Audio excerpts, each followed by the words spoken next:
il y a clairement un préjugé qui revient vraiment très souvent quand on parle de pêcher au sac soluble, et c'est le fait de pêcher au sac à proprement dit sans amorcer. Alors là, c'est pas du tout le cas.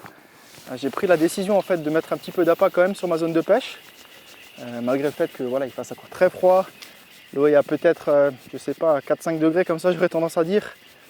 Mais ouais, j'ai quand même décidé de mettre un tout petit peu d'appât sur ma zone.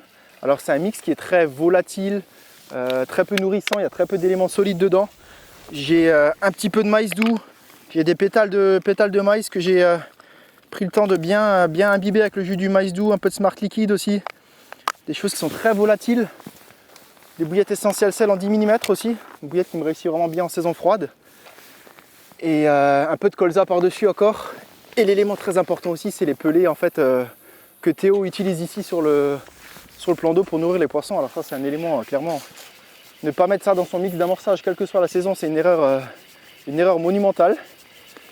Donc ouais, je vais quand même disposer, je pense, entre 3 et 5 spots par canne. C'est vraiment très peu d'appât.